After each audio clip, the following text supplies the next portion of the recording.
గ్రహణి అనే సమస్య తగ్గడానికి ఆయుర్వేద పరిష్కారం.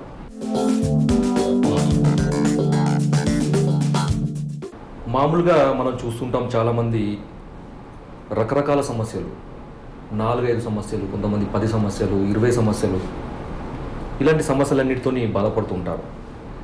ఆహారం సరిగా జీర్ణం కాకపోవడము, కడుపులో మంటగా ఉండడము, నిద్ర సరిగా పట్టకపోవడము, కనుపులలో నొప్పులు, శరీరము ఎండిపోయినట్లు ఉండడము, దాహం ఎక్కువ ఉండడము, ఇలాంటి లక్షణాలతో బాధపడే వారిని కనుక మనం చూస్తే వీటన్నిటికీ ఏదైనా కారణం ఉందా, ఇవన్నీ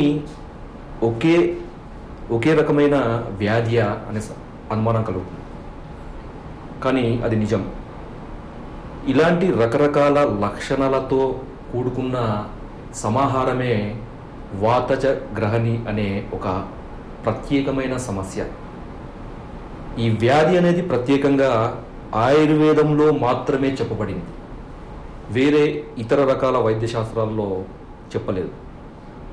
ఎందుకంటే గ్రహణి అనే ఒక ముఖ్యమైన భాగము ఆయుర్వేదంలో ఇచ్చినంత ఇంపార్టెన్స్, దానికి ఇచ్చినంత ప్రాధాన్యత వేరే ఇతర శాస్త్రాల్లో దానికి తగినంతగా ఇవ్వలేదని మనం గుర్తించగలుగుతాం. అయితే ఈ గ్రహణి అంటే ఏంటి? ఈ గ్రహణి అనేది ఆయుర్వేదంలో కేవలము ఒక వ్యాధి యొక్క పేరుగానే కాక మన శరీరంలో, అంటే ముఖ్యంగా ఈ జీర్ణ వ్యవస్థలో ఉండే ఒక అంగంగా కూడా గ్రహణి అనే ఒక పదాన్ని మనకు ఆయుర్వేదంలో చెప్పారు.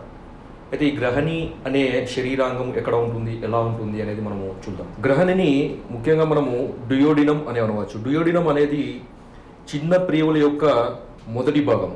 ఇది ఈ విధంగా స్టమక్తో కలిసి ఉండి స్టమక్ యొక్క లాస్ట్ భాగం నుంచి మొదలయ్యి ఈ చిన్న ప్రేవు యొక్క రెండవ భాగంకి మధ్యలో కనెక్ట్ అయి ఉండే ఇట్లా సి ఆకారంలో ఉండే ఒక భాగాన్ని మనము డ్యూయోడినం అనవచ్చు. దీన్నే ఆయుర్వేదంలో గ్రహణి అనే ఒక భాగంగా పేర్కొన్నారు. మనం తిన్న ఆహారం యొక్క జీర్ణక్రియ అనేది దశలుగా ఒక్కొక్క భాగంలో ఉంటుంది. స్టమక్ రీజియన్లో మొదటి దశ పూర్తయితే ఆ తర్వాత వచ్చే డ్యూయోడినంలో రెండవ దశ యొక్క జీర్ణక్రియ జరుగుతుంది. ఈ దశలో దీన్ని అత్యంత ముఖ్యమైన దశగా పేర్కోవచ్చు. ఈ దశలో మొదటి దశలో స్వల్పంగా లేదా పార్షియల్గా డైజెస్ట్ అయిన ఫుడ్ మొత్తము దీంట్లో పూర్తిగా డైజెస్ట్ అయ్యి శరీరానికి అవసరమయ్యే రీతిలో పరిణామం చెంది అది శరీరానికి అందుతుంది. కాబట్టి అత్యంత ముఖ్యమైన జీర్ణక్రియకు సంబంధించిన భాగము ఈ డుయోడినము లేదా గ్రహణి. ఈ గ్రహణి అనే భాగానికి ఏదైనా మార్పులు వచ్చినప్పుడు లేదా దోషాల వల్ల ఆ గ్రహణి అనే భాగము దుష్టము చెందినప్పుడు వచ్చే వ్యాధియే గ్రహణి వ్యాధి. ముఖ్యంగా వాత దోషము అనే కారణం వల్ల గ్రహణి కనుక దుష్టం చెందితే దాన్ని వాతజ గ్రహణి దోషము అని అంటారు. అయితే ఈ వాతజ గ్రహణి దోషము అనేది రావడానికి కారణాలేంటి, దాని లక్షణాలు ఏంటి, ఆ చికిత్స ఎలా చేసుకోవాలో మనం చూద్దాం. మనం చేసే ఆహారం సంబంధించిన ఈ పొరపాట్ల వల్ల రకరకాల వ్యాధులు వస్తాయనే దానికి విస్పష్టమైన ఉదాహరణ ఈ గ్రహణి అనే రోగం.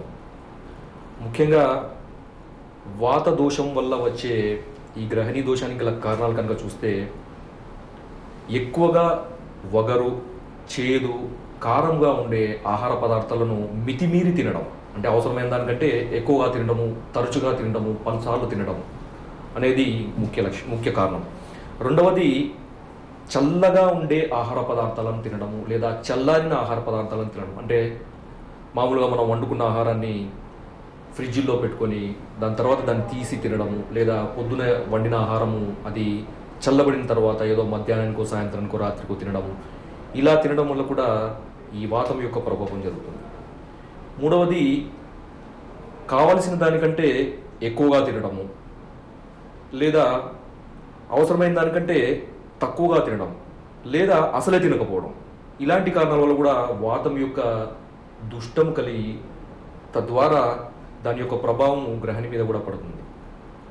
ఇంకొకటి ఎక్కువగా శ్రమ చేయడము, మానసిక శ్రమ, చింత, శోకము, ఇలాంటి కారణాల వల్ల కూడా వాతం యొక్క ప్రకోపం జరుగుతుందనేది ఆయుర్వేద సిద్ధాంతం. ఈ విధంగా ఈ కారణాల వల్ల వాతము ప్రకోపం చెంది అది గ్రహణిని దృష్టి చెందించి వాతజ గ్రహణి అనే రోగాన్ని కలిగిస్తుంది. ఈ లక్షణాల్లో కనుక చూస్తే ముఖ్యంగా జీర్ణమైన తరువాత, ముఖ్యంగా దీంట్లో ఏంటంటే ఈ జీర్ణం అనేది కూడా తొందరగా కాకుండా చాలా ఆలస్యంగా జీర్ణమవుతుంది.